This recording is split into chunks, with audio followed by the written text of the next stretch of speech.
नमस्कार दर्शकों, आप देख रहे हैं प्राइम इंडिया न्यूज़ और मैं हूं सत्यवीर सिंह। इस समय मैं वार्ड 12 में पहुंचा हुआ हूं, जहां पर हमारे साथ हैं डॉक्टर रमेश वर्मा जी की पत्नी मधु वर्मा जी हैं। और मधु वर्मा जी एक बहुत ही समाज सेविका हैं। उन्होंने समाज के लिए बहुत कुछ किया है और आगे भी अब उनसे जानेंगे कि भी उन्होंने क्या क्या कुछ किया है। दूसरी बात एक और हम बता दें आपको कि परिसंबंध की भी घोषणा हो चुकी है।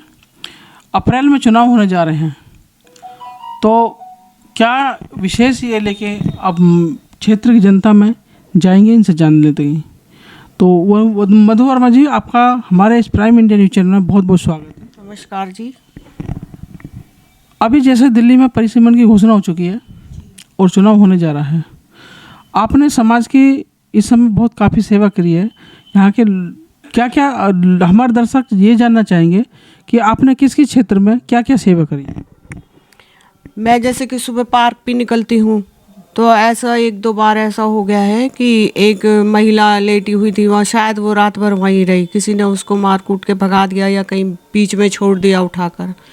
और उसके पास छोटी सी 1 साल की बच्ची थी। सुबह से ही मेरी शुरुआत हो जाती है।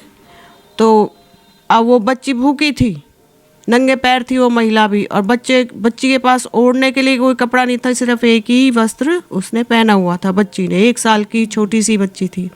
अब वो महिला किस तरह से उसको स्तनपान करवाए, जब वो खुद ही भूखी है। वो स्तनपान करने की कोशिश करती बच्ची, लेकिन दूध ही नहीं आ रहा था क्योंकि महिला भूखी थी।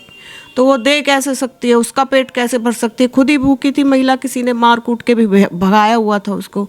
मैंने जाकर पूछा कि क्या बात है, वो रोने लगी, कुछ नहीं बोली। पहले तो मैंने उसको भूख का इंतज़ाम किया। वो कीवी की छोटी छोटी बोतलें मदर डेयरी से और ब्रेड बिस्किट्स के पैकेट्स और बन मैंने उसको ला के दिए कि इसको खिलाओ और आप भी खाओ, आप भी भूखी हो, ये बच्ची रो रही है। वो फिर रोने लगी, नहीं आंटी मैं नहीं लूँगी। मैंने कहा नहीं बेटा, मैं तो दे रही हूँ आपको अपनी बेटी मानकर। मुझे सभी बच्चे ऐसे ही लगते हैं। यानी कि ये मानवता के आधार पे आपने उनकी मदद करी। तो देखने लगा कि जैसे कोई मेरी बच्ची की इसी तरह से कोई गई होती और कोई मदद कर दे। तो वैसे तो हमें भगवान ही निमित्त बनाते हैं, हम कुछ नहीं कर सकते। बाई चांस मैं नहीं जाती उस टाइम, उस दिन नहीं जाती, तो उस बच्ची की मेरे द्वारा हेल्प नहीं हो सकती थी। ये सिर्फ भगवान हमें निमित्त बनाते हैं, लेकिन इच्छा होनी चाहिए, उसी को निमित्त बनाते हैं। अच्छा, हम ये जानना चाह रहे हैं, जैसे हमने काफ़ी सुना है कि आपने कोरोना काल में भी लोगों की सेवा करी है, तो हमारे दर्शक ये सामने बैठे जानने चाह रहे हैं कि आपने किस तरह से।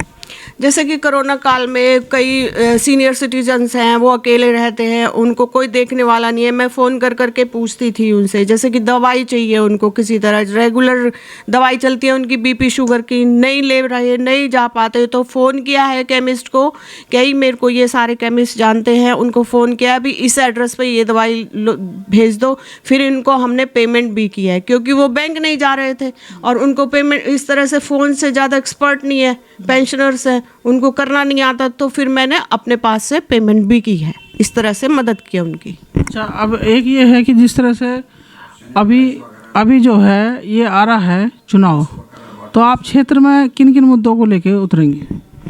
जैसे कि सफाई है, सफाई व्यवस्था है। हमारे यहाँ की रोड टूटी पड़ी थी, वो हमने एलजी को काफ़ी टाइम तक टूटी पड़ी थी, एलजी साहब को लेटर वगैरह लिखे, काफ़ी अधिकारियों को बोला, लेटर्स दिए, तो फिर काम करवाया गया। जैसे सफाई व्यवस्था, हाँ। और जैसे कूड़ा पड़ा रहता है इधर उधर कई बार, तो मैं पकड़ पकड़ के भाई यहाँ खड़े होके इसको उठाओ, इसको उठाओ, इस तरह से बोलती हूँ। वो कहते हैं मैम आपको क्या लेना, मेरे को क्या लेना, मेरी जगह है, मेरी दिल्ली है, मेरा देश है, तो मुझे सफाई करवानी, ये लेना मुझे। बहुत बढ़िया। तो आप अच्छा, अब जनता जो है आपको किस तरह से, मतलब जनता जो है आपको क्यों चुने, एक ऐसा अट्रैक्शन मुद्दा आपका वास्तव में क्या रहेगा, उसे बताएं।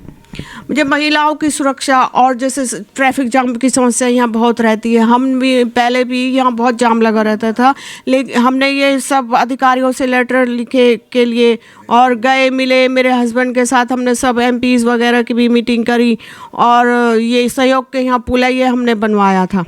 यहाँ पे जो पुल बन रहा है हाँ जी, ये जाम की समस्या कम हो गई है इससे।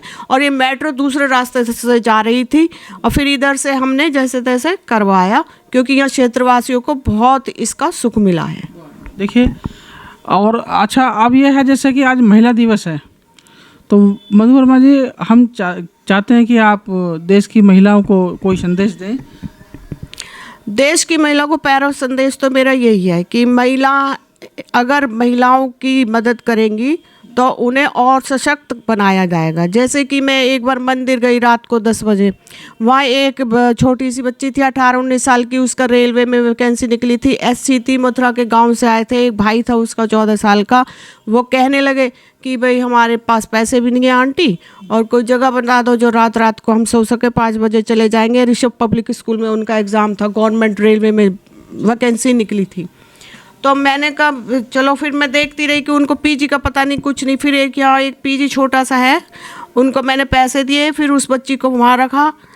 तो इसी तरह सभी को ही सोचना चाहिए। मेरे बच्चे पड़े हुए हैं आधी रात को सड़क पर, अपना जान करके ये सोचना चाहिए मेरा ही बच्चा है, तभी यहाँ सब सुखी रह पाएंगी, बच्चियाँ भी औरतें भी। एक दूसरे की मदद करने की सोचिए। और पीजी वाले को मैंने पैसे भी दिए और कहा भैया इनको चद्दर और वो दे दो, नहीं तो उसको तो फेंकते। रात को नशेड़ियों का अड्डा रहता था यहाँ पे, काफ़ी समय पहले की बात आ गई है, ये मेट्रो स्टेशन के पास। उस बच्ची को फेंक देते, उसकी ज़िंदगी ख़राब होती। फिर सुबह वो मिल के गई, मेरे हाथ जोड़े बहुत की, जिसका कोई नहीं होता उसका कहाना होता है। तो निमित्त तो हमें प्रभु ही बनाते, लेकिन अपने श्रद्धा होनी चाहिए, मैं किसी की सेवा करूँ निस्वार्थ।